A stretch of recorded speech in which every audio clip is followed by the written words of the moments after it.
आज हम जिस टॉपिक पर बात करेंगे वो टॉपिक है उत्तराखंड में महिला सशक्तिकरण, चुनौतियां और समाधान पे। भारतीय संस्कृति में नारी को महत्वपूर्ण स्थान दिया गया है। नारी को सदैव पूजनीय और वंदनीय माना है। भारतीय दर्शन में नारी का स्थान और भारतीय समाज में नारी के प्रति भावना हम इसी बात से आंक सकते हैं कि जब हम ईश्वर की कल्पना करते हैं तो उसको अर्धनारीश्वर के रूप में करते हैं, यानी आधा पुरुष और आधी नारी। और देवभूमि उत्तराखंड तो शिव और शक्ति की भूमि कहलाता है। यही वजह है कि उत्तराखंड समाज ने भी महिलाओं को सदैव ऊंचा स्थान दिया है। उत्तराखंड की महिलाएं अर्थव्यवस्था की रीढ़ समझी जाती है। यहाँ का संपूर्ण परिस्थितिकीय तंत्र महिलाओं के इर्द गिर्द ही घूमता है। स्वतंत्रता आंदोलन रहा हो या चिपको आंदोलन, मद्य निषेध आंदोलन रहा हो या मैती आंदोलन, विश्वविद्यालय आंदोलन रहा हो या पृथक पर्वतीय राज्य आंदोलन, सभी में महिलाओं ने अपनी भूमिका अग्रणी रूप से निभाई है। उत्तराखंड राज्य का तो जन्म ही महिलाओं की कोख से हुआ है, इसलिए उत्तराखंड में अपनी अहम भूमिका निभाने वाली महिलाओं की स्थिति पर और उनकी भूमिका पर चर्चा करना आवश्यक हो जाता है। जब जब उत्तराखंड का जिक्र आता है तो स्वतः ही उन महिलाओं की तस्वीर नजरों के सामने आ जाती है जो दिन रात कठिन परिश्रम कर परिवार के लिए सीढ़ीदार खेतों पर रोपाई, गुड़ाई और बुआई करती हुई नजर आती है। और फिर जहन में आती है वे मातृ शक्ति जो उत्तराखंड राज्य को अस्तित्व में लाने के लिए चूल्हा चौका छोड़ दराती हाथों पे लिए सड़कों पर उतर आई थी। नारी तो मानव जाति की जननी एवं दो पीढ़ियों को जोड़ने वाली एक महत्वपूर्ण कड़ी है। शायद यही वजह है कि नारी की स्थिति का इतिहास सदैव ही क्रिया और प्रतिक्रिया का इतिहास रहा है। प्राचीन काल से लेकर आज तक स्त्रियों की दशा में रोमांचकारी परिवर्तन देखने को मिलते हैं। आज हमें जो स्थिति देखने को मिलती है वह भिन्न भिन्न चरणों से होकर गुजरी है। अतः कहा जा सकता है कि व्यावहारिक तौर पर महिलाओं की स्थिति में उतार चढ़ाव देखने को मिला है। और चार दीवारी के भीतर रहने वाली महिला आज जागरूक होकर अपने अधिकारों के लिए आंदोलन करने को तैयार रहती है। उत्तराखंड बनने के बाद महिलाओं की स्थिति में परिवर्तन अवश्य आया है। आज उत्तराखंड में महिलाएं कई महत्वपूर्ण दायित्व संभालते हुए नजर आती है। उत्तराखंड ने देवभूमि की मंशा और भावना के अनुरूप दो महिला राज्यपाल दिए हैं। नेता प्रतिपक्ष के रूप में भी आपने अभी देखा होगा, स्वर्गीय इंदिरा हृदय जी नेता प्रतिपक्ष थी और कई अन्य मंत्रालय भी महिलाएं संभाल रही हैं। आज प्रशासन में कई महत्वपूर्ण पदों पर महिलाएं विराजमान हैं। उत्तराखंड के प्रति मातृ शक्ति का समर्पण हम इसी बात से आंक सकते हैं कि इस आपने कुछ महापूर्व सुना होगा कि इस कोरोना संक्रमण में चमोली जिले की श्रीमती देवकी भंडारी ने अपने जीवन भर की जमा पूंजी 10 लाख रुपए प्रधानमंत्री राहत कोष को दिए।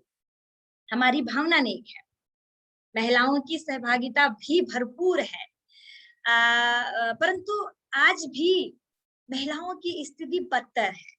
इस पर चिंतन और मनन करने की आवश्यकता है कि आखिर क्यों हम महिलाओं की सहभागिता को जागृति में तब्दील नहीं कर पा रहे हैं। आज भले ही हम उत्तराखंड आंदोलन में महिलाओं की भागीदारी को महिला जागृति का परिणाम कहें, परंतु मेरे द्वारा किए गए एक शोध में यह स्पष्ट रूप से उजागर हुआ है कि जिन महिलाओं ने उत्तराखंड आंदोलन में सड़क स्तर पर भागीदारी की थी उनमें 52% महिलाएं अनपढ़ थी, जिन्हें मैं समझती हूँ महिला जागृति कहना शायद गलत होगा।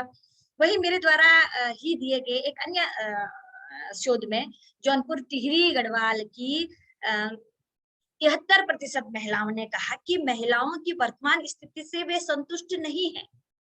उन्होंने ऐसा इसलिए कहा क्योंकि जीवन यापन की दृष्टि से उत्तराखंड हमेशा से ही यहाँ के निवासियों के लिए चुनौतीपूर्ण रहा है। पहाड़ों में कृषि भूमि को तलाशना, फिर उस भूमि पर सीढ़ी नुमा खेत तैयार कर पूरी तरह से मानसून पर ही निर्भर रहकर फसल पैदा करना बेहद ही जटिल प्रक्रिया जीवन यापन के लिए उत्तराखंड में रही है। उत्तराखंड की महिलाएं अर्थव्यवस्था की रीढ़ समझी जाती है। यहाँ का संपूर्ण पारिस्थितिकीय तंत्र महिलाओं के इर्द गिर्द ही घूमता है। इसके बावजूद भी ग्रामीण महिलाएं आर्थिक रूप से सशक्त नहीं है, क्योंकि वह कृषि एवं घर से संबंधित जो भी कार्य करती है उन्हें रोजमर्रा के कार्य बताकर उनकी भूमिका को नकार दिया जाता है। आश्चर्यजनक बात है कि उत्तराखंड की भूमि पर लगभग 80% कार्य महिलाएं करती हैं। इसके बावजूद भी उनकी जमीन में हिस्सेदारी को अगर देखा जाए तो 2% भी नहीं होंगी। उत्तराखंड ही नहीं बल्कि संपूर्ण भारतवर्ष में पितृसत्तात्मक व्यवस्था होने के कारण जमीन पिता के बाद स्वतः ही बेटों के नाम हस्तांतरित हो जाती है। आज भी महिलाओं का हिस्सा न तो पिता की पैतृक संपत्ति में होता है और न ही पति की पैतृक संपत्ति में। यद्यपि विश्व की आधी आबादी का प्रतिनिधित्व तो महिलाएं करती हैं, परंतु उनकी स्थिति उत्तराखंड ही नहीं बल्कि संपूर्ण विश्व में आज भी पुरुषों की अपेक्षाकृत काफी दयनीय है। परंतु राज्य बनने के बाद इसमें बदलाव अवश्य हुआ है। सरकार ने पहली बार महिलाओं को उचित स्थान देकर उनको नीति निर्णयकर्ता के रूप में रूपांतरित किया है, परंतु आरक्षण देकर महिलाओं को अवसर तो सुनिश्चित किए जा सकते हैं, परंतु व्यवहारिक परिवर्तन लाने के लिए ठोस कदम उठाने आवश्यक है। महिलाओं को पंचायतों में 50% आरक्षण देना महिलाओं की राजनीतिक स्थिति में सुधार लाने के लिए एक महत्वपूर्ण कदम अवश्य है, परंतु मात्र महिलाओं की राजनीतिक सहभागिता प्रतिनिधित्व सुनिश्चित करने के लिए नहीं होती है, क्योंकि पारिवारिक दायित्व, सामाजिक बंधन तथा सूचना की कमी, शिक्षा की कमी, सूचना की कमी से जूझती पहाड़ की महिलाओं के लिए अवसर मिलने के बाद भी